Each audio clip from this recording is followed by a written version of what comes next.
Hello students, welcome back. Today we will talk about tools for financial analysis. In last chapter we have talked about the financial analysis. Now we will talk about the tools which is used in financial analysis. The financial statement does not readily understandable to their user, hence they are analyzed to present them in simple and understandable form. Various tools or devices employed for analyzing financial statement are as follows. As I told you, uh, the financial statement are not understandable by each and every person of the management, because the person are not every person do not have the knowledge of commerce, assets, liabilities. Okay, so that is why we use different tools to explain them about the financial position of the firm. So these are the tools: comparative statement, common size statement, trend analysis, accounting ratio, cash flow statement, fund flow statement, and break even point analysis. Now we will discuss it about in detail. Okay, so comparative statement, it indicates the trend of change as well as the strong point and the weakness point of the enterprise. In such a statement, figure of production, revenue from operation, expenses, profit, etc. are put aside by side to draw conclusion about the profitability and the financial health of the business. As the name represents, comparative statement, here we compare the financial data of 2 years. Okay, and we used to compare assets of 1 year with another year, and the liability of 1 year with another year. Okay, and a part of profit and loss account is also been compared, and it shows the clear picture of the business, whether it is going in profit or loss. Okay, so comparing is done in comparative statement. Now we will talk about common size statement. It is the statement various figures are converted into percentage to some common base. The profit loss statement, revenue from operation figures at rupees at 100, and the balance sheet total assets and liabilities are taken as 100. So in case of common size statement, we don't have to compare the things with different year. Okay, so in the same year we do comparison with the same items, like we do comparison of total assets with current assets. Okay, we can do comparison with total assets with fixed assets. So this type of comparison is done. So here we do not compare the uh, two different financial year as we do in comparative statement. It is a common size statement. It is prepared for only 1 year. Okay, and the internal relationship is been bring we used to manage this internal relationship, like the relationship of total assets with current assets and fixed assets, total liabilities with current liabilities and fixed liability. Okay, now we will talk about trend analysis. It is a step of horizontal analysis in making comparative study for calculating trend percentage. Any year is selected as a base year. Each items of the base year is assumed to be equal to 100, and on the basis of the percentage of each item of the each year is calculated.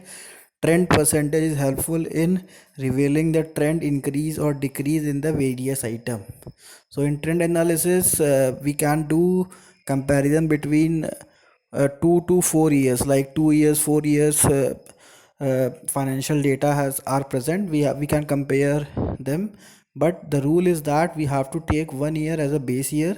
Okay, and we used to compare that particular 1 year with all the year. Let's take an example, like we have the financial data of 2008, 2009, 2010 and 2011. So 4 year financial statement we have. So we have taken 2008 as a base year. So we will first of all compare 2008 with 2009. Okay, after this 2008 with 2010, after that 2008 with 2011. So this type of comparison is done in trend analysis. Now I will talk about accounting ratio. A ratio is simply one number expressed in the relation to another. A study of the relationship between various items or the group of the item is known as ratio analysis. It is simple to measure and liquidity and solvency of the profitability. So in case of accounting ratio, we have certain formulas which we use to measure the financial accuracy of the business, and the financial statement can be easily measure whether the liquidity position, whether the solvency position, whether the profitability position. So all these things are measured with the help of the ratio formulas which we have. Now we will talk about cash flow statement. It shows the inflow and the outflow of the cash. A firm may earn huge profit, yet it may have problem of cash, or when it suffered a loss, it may still have plenty of cash. The reason for this type of changes can be understood by preparing cash flow statement. So cash flow statement is useful to understand the inflow and outflow of the cash, that where the cash has been utilized by the firm. Okay, so if a firm is earning profit, then also where the maximum cash has been utilized, or if the firm is if firm is going in loss, then also the maximum cash where it has been utilized. That all things are checked with the help of cash flow statement. Now we will talk about fund flow statement. It is a statement designed to show the change in the assets and liabilities and the capital of the firm between the dates of two balance sheet date. It shows the cause of change in working capital during the year.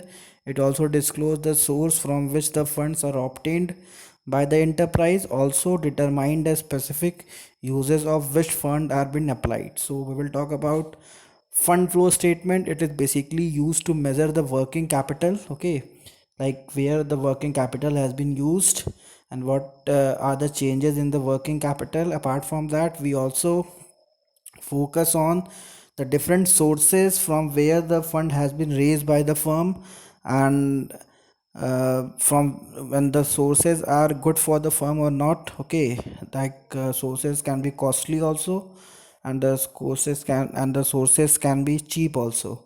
So it can be judged by the fund flow statement. Now we will talk about break-even point analysis.